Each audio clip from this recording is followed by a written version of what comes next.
Subscribe करिए हमारे channel target UP TET CTET को और बेल आइकन को दबाइए। हेलो फ्रेंड्स, मैं रेनू स्वागत करती हूँ आप सभी भावी अध्यापक एवं अध्यापिकाओं का आपके अपने channel target UP TET CTET में। दोस्तों, आज की इस वीडियो में हम पढ़ने वाले हैं आप लोग के डीएलएड सेकेंड सेमेस्टर के साइंस विषय के 2016 में आए हुए पेपर का हल। 2016 में दोस्तों आप देखिए, एक पेपर ऑलरेडी हमने करवा दिया है 16 का, फिर एक पेपर और हुआ था सेकेंड पेपर 2016 में ही, फिर दोबारा जो पेपर हुआ था उसका भी सोल्यूशन हम करवाएंगे। तो चलिए हम स्टार्ट करते हैं 2016 में जो दूसरी बार पेपर हुआ था। दोस्तों, इसके वस्तुनिष्ठ क्वेश्चंस को भी हम देखेंगे, बहुविकल्पी इसके अलावा अतिलघुत्तरीय को भी सॉल्व करेंगे और लघुत्तरीय क्वेश्चंस को भी सॉल्व करेंगे। हम लोगों ने दोस्तों अपने चैनल पर आप लोगों के सभी विषयों के हैंड रिटन नोट्स के माध्यम से नोट्स बनवाए हैं। हर एक विषय का आपको इम्पोर्टेंट टॉपिक्स का क्वेश्चन आंसर मिल जाएगा। हर एक विषय का हमने पवन सीरीज राजन सीरीज कंप्लीटली सॉल्व करवाया है, बहुविकल्पी अतिलघुत्तरीय क्वेश्चंस को। इसके अलावा दोस्तों हम सभी विषयों के प्रीवियस ईयर क्वेश्चन पेपर्स को भी कंप्लीटली सॉल्व करवा रहे हैं। तो अगर अभी तक आपने हमारे चैनल को सब्सक्राइब नहीं किया तो प्लीज सब्सक्राइब कर लीजिए और सभी वीडियोस को देखिए। यहाँ पर आपको आई बटन मिल जाएगा, आई बटन पर आप जैसे ही क्लिक करेंगे अब तक की जितनी भी वीडियोस हमने बनाई हैं आपको सभी वीडियोस की लिंक यहाँ पर मिल जाएगी। तो चलिए हम स्टार्ट करते हैं क्वेश्चन नंबर 1 से।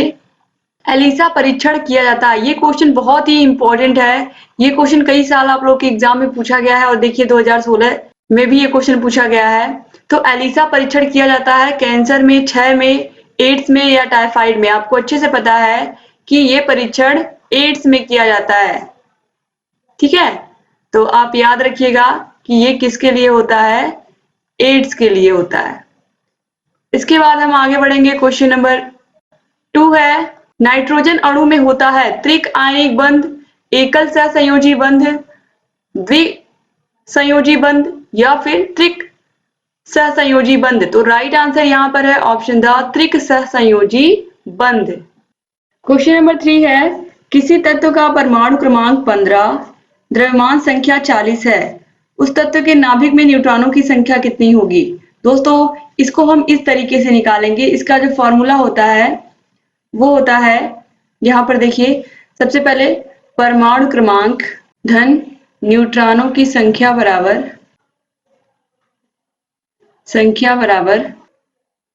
द्रव्यमान संख्या।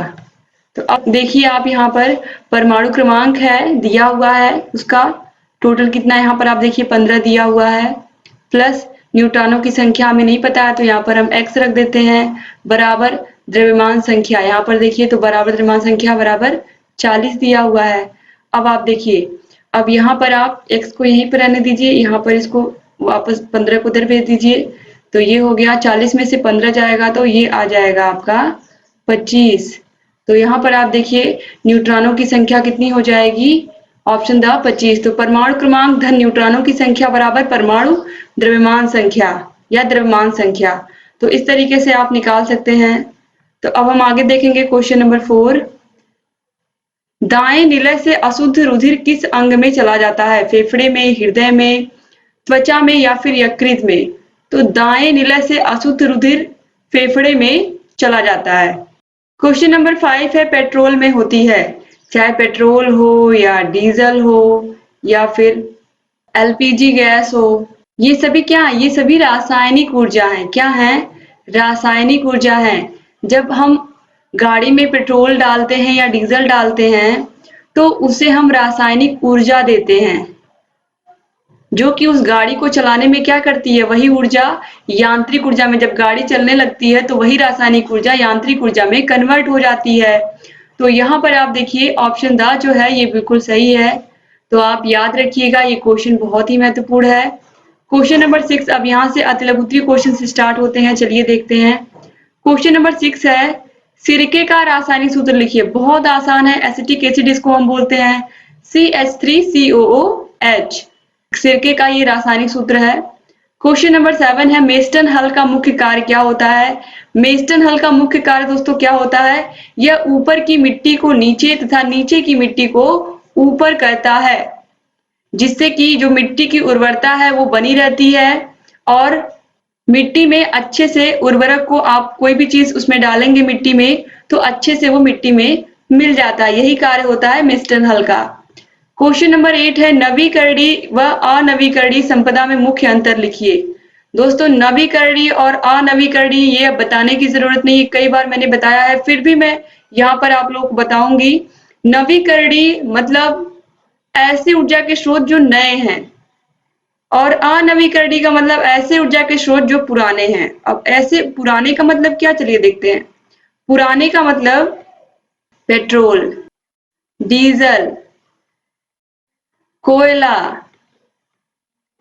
एलपीजी गैस, ये सभी क्या है, इन सभी का हम यूज तो कर रहे हैं, लेकिन कब तक हम लोग इनके भरोसे रहेंगे, नहीं रह सकते ना। क्यों? क्योंकि ये सभी क्या है, सीमित साधन है, ऊर्जा के सीमित साधन है, ये कभी भी खत्म हो सकते हैं। पेट्रोल कभी भी खत्म हो सकता है, डीजल कभी भी खत्म हो सकता है, कोयला भी कभी भी खत्म हो सकता है, एलपीजी गैस जो हमारे सिलेंडर आते हैं घरों में, वो गैस भी कभी भी खत्म हो सकती है, क्योंकि इनका एक सीमित मात्रा में भंडार है। लेकिन जो नवीकरणीय स्रोत हैं जो असीमित हैं, ये क्या है, असीमित हैं। जो नवीकरणीय है ये असीमित है, इसमें आएगी पवन ऊर्जा, इसके अंतर्गत सौर ऊर्जा यानी कि सूर्य की रोशनी, और जल ऊर्जा, ये सभी कभी भी नहीं खत्म होने वाले हैं। तो इसीलिए ये होते हैं ऊर्जा के नवीकरणीय, क्योंकि यही भविष्य में हमारे काम आएंगे, इसीलिए इन्हें हम नई ऊर्जा के साधन या नए ऊर्जा के स्रोत कह रहे हैं। और यहाँ पर ये जो अनवीकरणीय है ये कभी भी खत्म हो सकते हैं। और ये क्वेश्चन दोस्तों मोस्ट इम्पोर्टेंट है आपके एग्जाम में, ये केवल एक बार नहीं कई बार रिपीट हुआ है, इसीलिए मैं जहां पर भी आता है आपको बताती जरूर हूं, ताकि आप लोगों के दिमाग में ये आंसर बैठ जाए। तो इस तरीके से नवीकरणीय और अनवीकरणीय ऊर्जा के स्रोत को आप अच्छे से याद रखिएगा।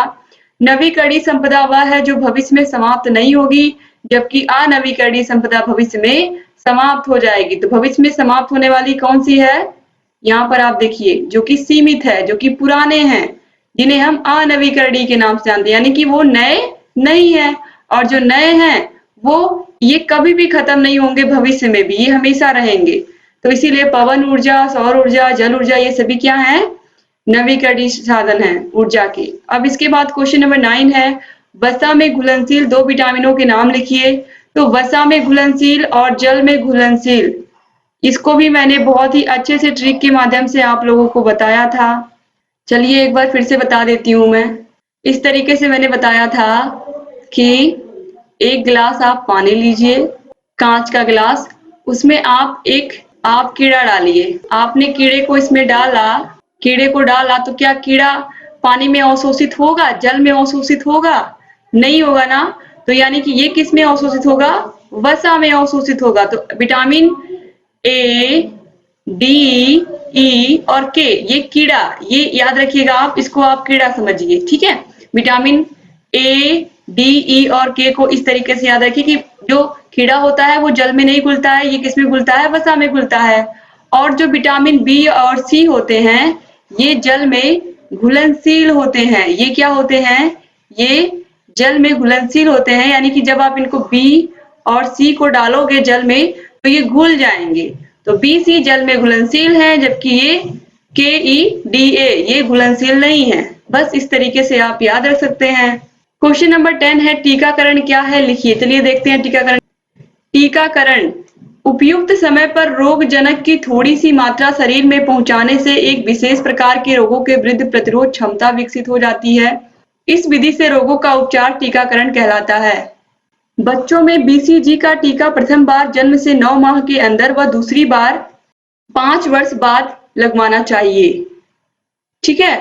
तो इस तरीके से आपको याद रखना है कि जो टीकाकरण होता है वो क्या होता है, बच्चों को उपयुक्त समय पर रोगजनक की थोड़ी सी मात्रा अगर हम दे देते हैं तो बच्चे के शरीर के अंदर उस प्रकार के रोगों के विषाणुओं से या जीवाणुओं से लड़ने की प्रतिरोधक क्षमता उत्पन्न हो जाती है, और वो उस रोग से वो बच्चे कभी फिर भविष्य में पीड़ित नहीं होते हैं।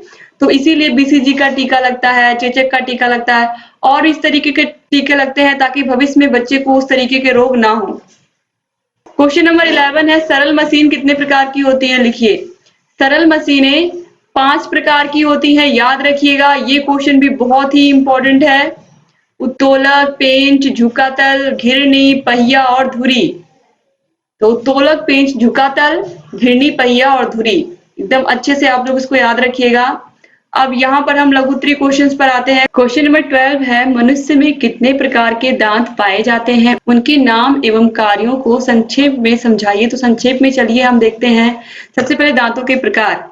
मनुष्य के मुख में 4 प्रकार के दांत पाए जाते हैं। सबसे पहले है छेदक दंत, जिसे हम कुक्तक भी कहते हैं। ये दांत धारदार होते हैं, इनकी संख्या 4 होती है। ये भोजन को छोटे छोटे टुकड़ों में क्या करते हैं, विभाजित करते हैं। इसके बाद है रदनक या भेदक दंत। इन दांतों की संख्या 2 होती है। ये दांत छेदक दांतों की अपेक्षा लंबे एवं नुकीले होते हैं। ये दांत भोजन को फाड़ने के कार्य करते हैं। इसके बाद है अग्रचवर्णक। अग्रचवर्णक क्या होते हैं, आइए देखते हैं। अग्रचवर्णक, इन दांतों के सिरे नुकीले होते हैं, परंतु कोनाइन दांतों की अपेक्षा ये कम नुकीले होते हैं। इनकी संख्या भी 4 होती है। इनका कार्य भोजन को कुचलना है। इसके बाद दाढ़ या चवर्णक। ये दांत मुख में पीछे की ओर होते हैं तथा आकार में चौकोर होते हैं। इनके सिरे जो होते हैं वो तेज और धारदार होते हैं। इनका मुख्य कार्य भोजन को चबाना है। ये दांत अत्यंत मजबूत होते हैं। इनकी कुल संख्या 6 होती है। क्वेश्चन नंबर 13 है, मनुष्य के भोजन में पोषण की क्रिया को समझाइए। संक्षेप में विभिन्न पदों का विवरण दीजिए। तो चलिए, भोजन में पोषण की प्रक्रिया कैसे होती है व्यक्ति के, चलिए देखते हैं। मनुष्य के में पोषण के 5 चरण होते हैं। भोजन का अंतर्ग्रहण, यानी कि जब सबसे पहले इंसान जब खाना खाता है, उसको छोटे छोटे टुकड़ों में क्या करता है, तोड़ता है अपने मुख से, अपने दांतों की सहायता से। तो देखिए, मनुष्य विभिन्न प्रकार के ठोस खाद्य पदार्थों को अपने हाथों की सहायता से मुख में पहुंचाता है तथा दांतों से चबाकर उसे छोटे छोटे खंडों में विभाजित करके निगल जाता है। अब पाचन, खाए हुए ठोस या तरल पदार्थ में कार्बोहाइड्रेट, प्रोटीन, वसा का अविसरणशील होता है, जिसे सीधे अवशोषित नहीं किया जा सकता। अतः उसे पाचक रसों एवं जल की जलीय अपघटन क्रिया द्वारा शर्करा, अमीनो अम्ल तथा वसा अम्लों के छोटे छोटे सरल विसरणशील अणुओं और आयनों में बदल दिया जाता है ताकि उनका अवशोषण हो सके। इसके बाद तीसरा है अवशोषण। सरल घुलनशील पचा हुआ या भोजन आंत से विसरित होकर रुधिर में जाता है। इस क्रिया को अवशोषण कहते हैं। फिर है स्वांगीकरण। अवशोषण के बाद रुधिर में होकर अमीनो अम्ल, ग्लूकोज तथा वसा के अणु शरीर के विभिन्न कोशिकाओं तक पहुंचते हैं, जहां वह जीव द्रव्य का निर्माण करते हैं। पचे हुए भोज्य पदार्थों को जटिल या घुलनशील पदार्थों के रूप में विभिन्न ऊतकों के कोशिका द्रव्य में विलीन होने की क्रिया को स्वांगीकरण कहते हैं। इसके बाद बहिक्षेपण है। भोजन के अवशिष्ट पदार्थ बड़ी आंत में चले जाते हैं, जहां इनका अधिकांश पानी पुनः अवशोषित हो जाता है तथा शेष पदार्थ मल के रूप में गुदा द्वारा बाहर निकल जाता है। क्वेश्चन नंबर 14 है, ऊर्जा रूपांतरण से आप क्या समझते हैं? यांत्रिक एवं विद्युत ऊर्जा के रूपांतरण को उदाहरण से समझाइए। तो ऊर्जा के एक रूप से दूसरे रूप में बदलना ही ऊर्जा का रूपांतरण कहलाता है। जनित्र द्वारा यांत्रिक ऊर्जा को विद्युत ऊर्जा में बदला जाता है। विद्युत मोटर द्वारा विद्युत ऊर्जा को यांत्रिक ऊर्जा में बदला जाता है। अब रूपांतरण के उदाहरण देखिए। विद्युत बल्ब तथा ट्यूबलाइट में विद्युत ऊर्जा का प्रकाशीय एवं उष्मीय ऊर्जा में बदलना। विद्युत हीटर में विद्युत ऊर्जा का उष्मीय ऊर्जा में बदलना। सेल में रासायनिक ऊर्जा का विद्युत ऊर्जा में बदलना। लाउड स्पीकर में विद्युत ऊर्जा का ध्वनि ऊर्जा में बदलना। माइक्रोफोन में ध्वनि ऊर्जा का विद्युत ऊर्जा में बदलना। मोमबत्ती के जलने में रासायनिक ऊर्जा का प्रकाशीय व उष्मीय ऊर्जा में बदलना। बिजली के पंखे, मिक्सी आदि में विद्युत ऊर्जा का गतिज ऊर्जा में बदलना। डायनेमो से गतिज ऊर्जा का विद्युत ऊर्जा में बदलना। इन सभी को मैंने बहुत ही अच्छे से हैंड रिटन नोट्स के माध्यम से सभी इस पूरे चैप्टर को बहुत ही अच्छे से पढ़ाया है, ऊर्जा के रूपांतरण को, और सभी का अच्छे से मैंने एक्सप्लेनेशन भी दिया है। दोस्तों, आप लोग प्लीज उस चैप्टर को जरूर पढ़ लीजिएगा अच्छे से। साइंस में ही आपको साइंस के प्लेलिस्ट में वो मिल भी जाएगा। अब इसके बाद क्वेश्चन नंबर 15 है, सौर परिवार को सचित्र समझाइए। तो चलिए देखते हैं।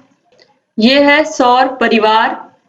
आप देखिए, ये है सूर्य। सूर्य के चारों ओर आप देखिए सभी ग्रह चक्कर लगा रहे हैं। इसी तरीके से आपको एग्जाम में बनाना है।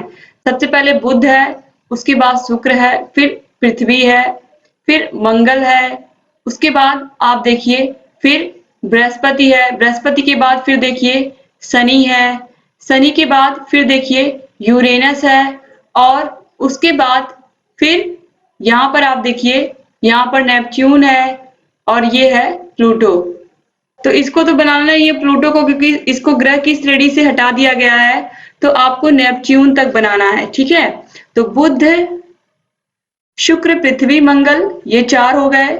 उसके बाद बृहस्पति, शनि, यूरेनस और नेपच्यून, ये 4 मिलकर के 8 ग्रह हो गए। यही 8 ग्रह ही हैं जो सूर्य के चारों ओर चक्कर लगाते हैं। प्लूटो को ग्रह की श्रेणी से हटा दिया गया है।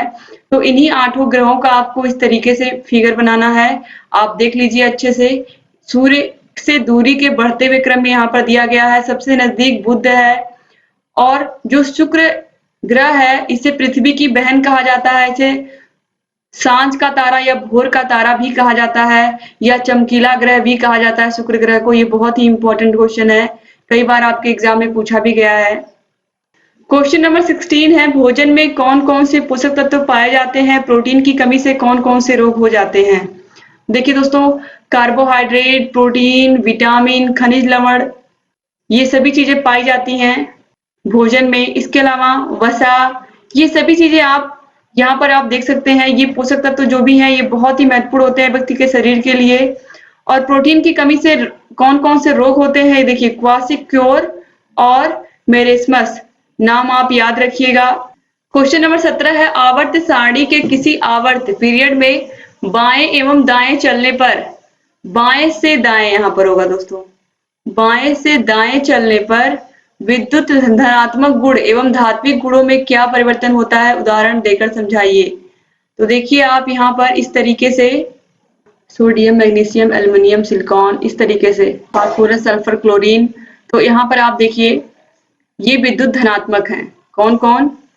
Na और Mg, यानी कि सोडियम और मैग्नीशियम। और ये अधिक धात्वी भी हैं, मतलब धात्विक गुण धातु हैं ये। एल्युमिनियम, सिलिकॉन, ये देखिए ये क्या है? ये विद्युत के उदासीन, यहाँ पर आप देखिए। उसके बाद यहाँ पर Cl, विद्युत ऋणात्मक, बहुत ही अधिक विद्युत ऋणात्मकता है इसके अंदर, आप लोगों को भी पता है।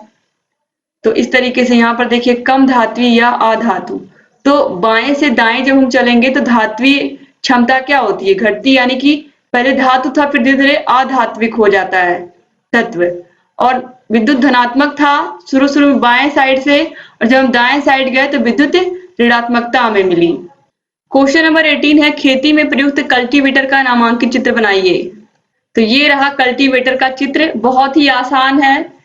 स्केल और पेंसिल, 2 चीजें आपके पास होनी चाहिए। आप इसको जल्दी से खींच करके, जितना हो सकेगा उतनी जल्दी से, अगर एग्जाम में आता है तो आप इसको बनाने की कोशिश करिएगा, क्योंकि 5 मिनट से 10 मिनट नहीं मिलेगा आपको, मैक्सिमम 5 मिनट में आपको इसको बनाना होगा।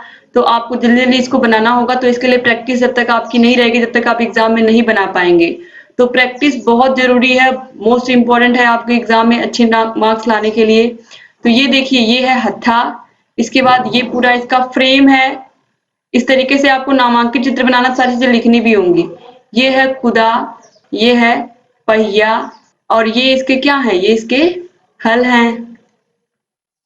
दोस्तों यहाँ पर मैं इसको इरेज कर दे रही हूँ। ये सभी चीजें आप अच्छे से इस तरीके से इसका स्क्रीनशॉट ले लीजिए, ताकि अच्छे से आप इसको बनाने की प्रैक्टिस कर लें। आप इसका स्क्रीनशॉट ले लीजिए आप लोग, सभी लोग। तो दोस्तों इस तरीके से ये पूरा कंप्लीट पेपर सॉल्व हो गया। उम्मीद करती हूँ वीडियो आपको अच्छा लगा होगा और आपको बहुत सारे क्वेश्चंस भी क्लियर हुए होंगे। दोस्तों अगर अभी तक आपने हमारे चैनल को सब्सक्राइब नहीं किया तो प्लीज सब्सक्राइब कर दीजिए, और बगल में घंटी का भी निशान होगा उसको भी प्रेस कर दीजिए, ताकि हम जो भी नई वीडियोस बनाते हैं उन सभी का नोटिफिकेशन आप लोगों के पास समय से पहुंचे और आप हमारे सभी वीडियोस को ऐसे ही देखते रहें। दोस्तों आपको डिस्क्रिप्शन बॉक्स और कमेंट बॉक्स में भी सभी विषयों की लिंक मिल जाएगी। आप सभी विषयों को देख सकते हैं, समझ सकते हैं और अपनी तैयारी को बेहतरीन बना सकते हैं हमारे चैनल से। आप लोग ऐसे ही बने रहिए, सभी वीडियोस को देखते रहिए। आपको जहाँ कहीं भी कोई भी समस्या हमसे पूछते रहिए। वीडियो को लाइक जरूर करके जाइएगा दोस्तों, और अपने अच्छे अच्छे प्यारे प्यारे कमेंट्स ऐसे ही करते रहिए।